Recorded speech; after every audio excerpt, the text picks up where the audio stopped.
Alô você, boa noite, bem-vindo, bem-vinda, Deus abençoe, que alegria entrar no seu santo e abençoado lar, dar aquele abraço gostoso e dizer assim, tá tudo bem com você?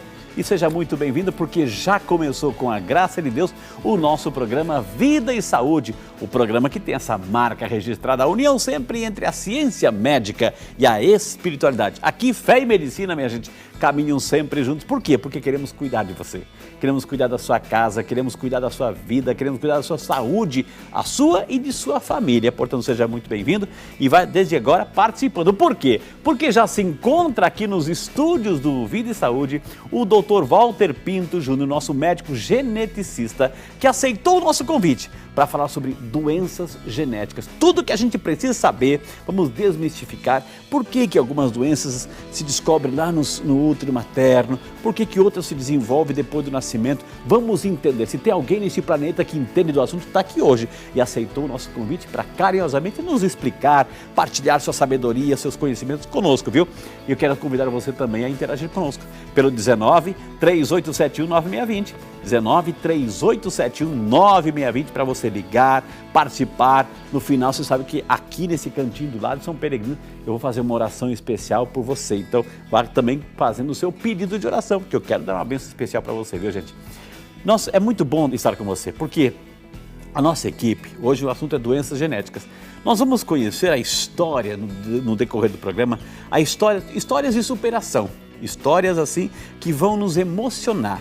E a primeira história, a primeira parte dessa história é a história da Marina. A Marina também tem uma linda história, a família dela tem uma linda história. Então, com esta matéria introdutória, nós vamos convidar você a participar do programa e depois continuarmos o nosso bate-papo com o Dr. Walter, que já se encontra aqui nos estúdios. Estamos ao vivo, o programa é seu, participe. Vamos conhecer um pouquinho a história da Marina.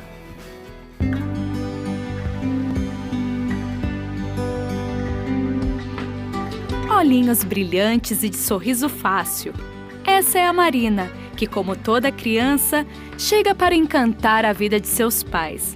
Mas muito mais do que isso, Marina traz uma lição de vida. A Marina mexia muito quando ela estava dentro da minha barriga, desde as 16 semanas eu sinto ela. E ela nasceu também muito bem.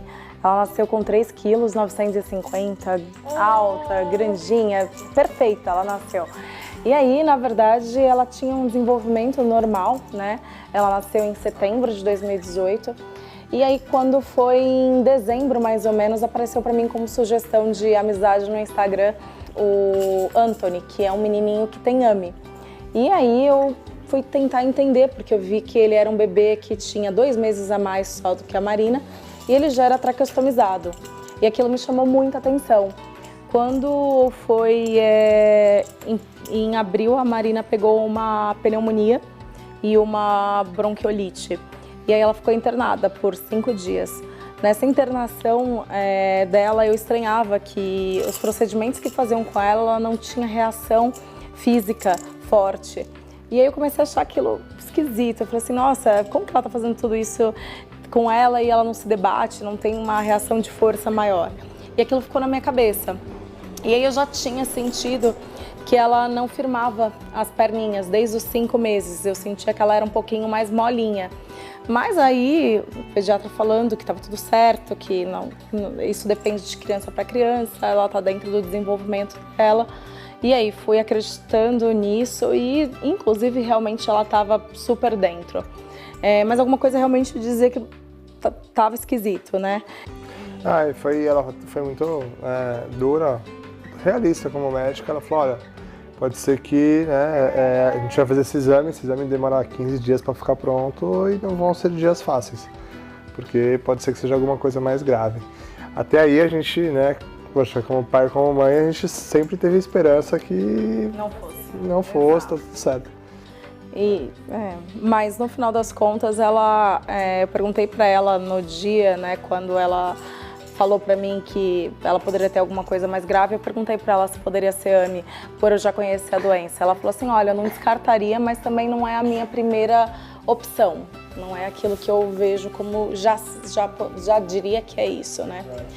E aí eu acabei insistindo para fazer o teste para a AME e depois de 15 dias veio o resultado como positivo e realmente foi muito, muito difícil para a gente. Foi um diagnóstico que a gente não esperava, mas que de uma certa forma eu senti que eu já estava preparada para tudo isso desde a época que Deus mostrou o Anthony para mim no meu Instagram como uma sugestão de amizade que me deu a oportunidade de conhecer a doença e de conseguir identificar ela na minha filha e pedir para fazer um teste antes de que ela tivesse mais comprometimento.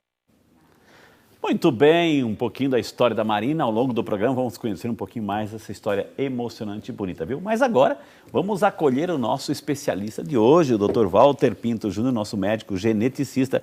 Doutor, seja muito bem-vindo. Que honra recebê-lo aqui nos estúdios do Vídeo Saúde, doutor. Eu que agradeço, viu? Porque eu estou vendo que você já está sempre adiantando, né? Você está adiantando quando você falou que vai falar sobre uma doença infecciosa na semana que vem. Pois é, o que atrasou um pouco a genética, não é atrasou. Foi consequência disso, é que antes só tinha doenças infecto-contagiosas. Começaram a sumir as doenças infecto-contagiosas, começaram a aparecer as doenças genéticas, começaram a se exacerbar as doenças genéticas. É essa a razão.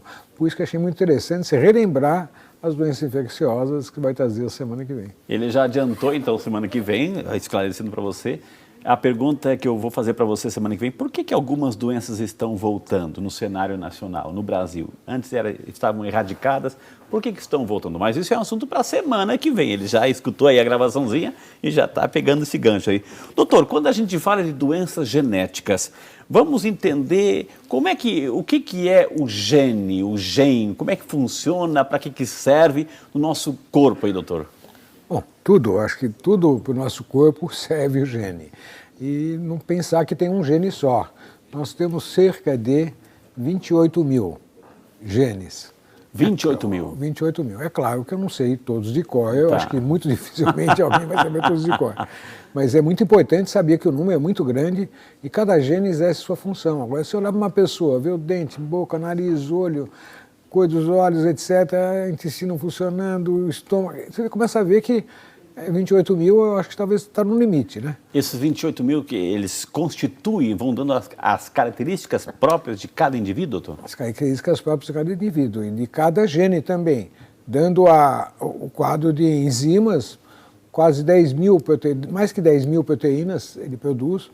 Então você vê, mais que 10 mil, para você saber qual é que ele tem alterada, você tem que saber a medicina, por exemplo, quando ele foge daquelas doenças antigas, infecciosas, né, e cai nessas doenças modernas. Mas o que chama mais atenção, é claro, sempre, é a recorrência ou a ocorrência de um fator comum em várias das doenças genéticas, são recorrências de fator comum dentro de determinadas famílias. Ok.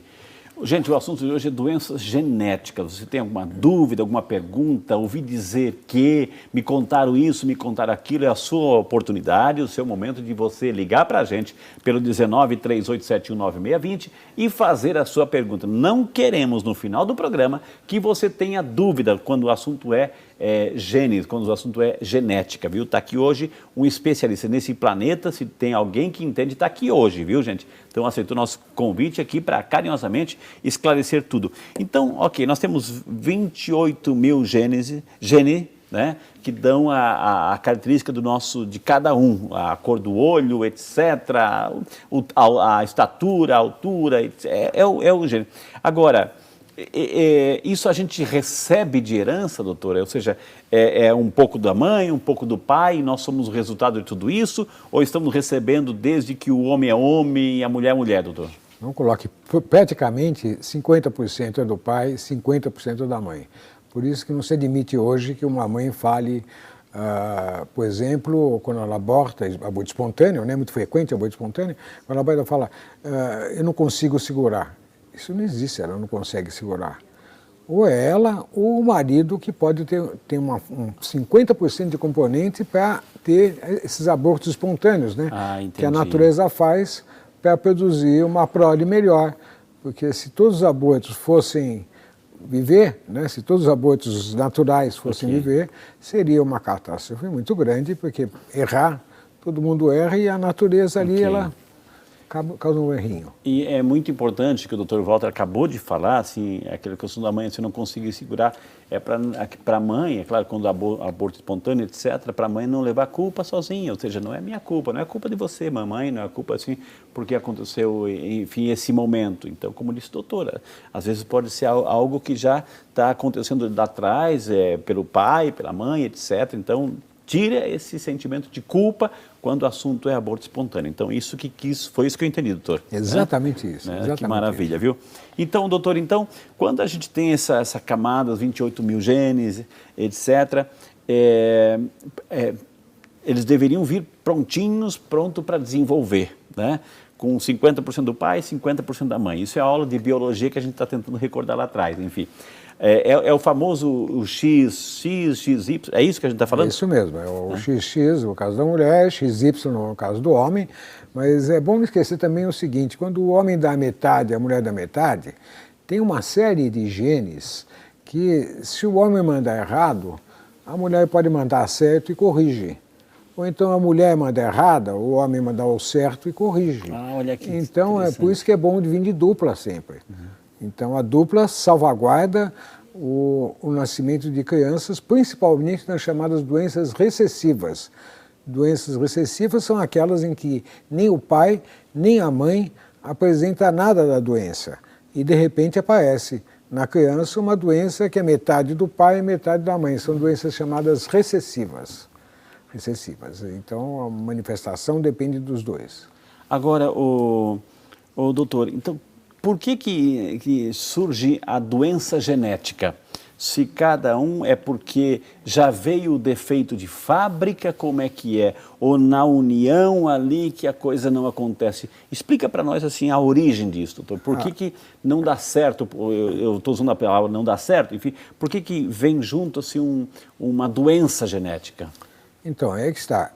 Se um dos dois mandar um gene errado ou mandar um cromossomo errado, naturalmente aquele cromossomo errado, dependendo do grau, da quantidade de genes que esteja nesse cromossomo a mais, a criança, entre parênteses, não vinga, quer dizer, não nasce, não vai para frente. Okay. Então, quando você tem esse aborto espontâneo, eu acho que a natureza já está fazendo uma correção para que a família seja satisfeita com crianças mais perfeitas.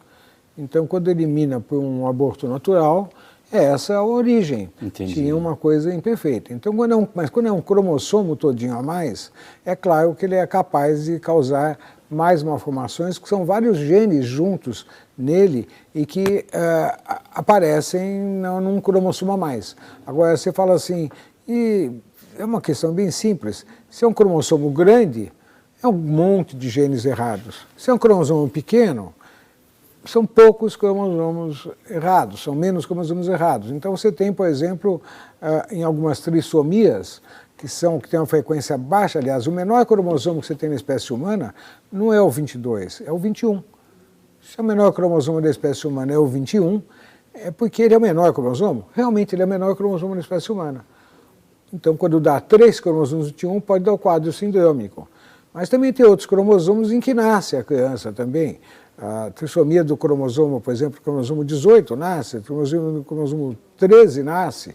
Nasce, mas então parece que esses cromossomos, quando nascem, são cromossomos maiores, é porque ele tem algumas coisas importantes que permitem a sobrevida. Os genes bons que permitem a sobrevida são nesses cromossomos a mais que são ruins para a sobrevida. Uma pergunta, assim, curiosidade, eu tenho certeza assim, que isso vai entrar em muitas situações na família.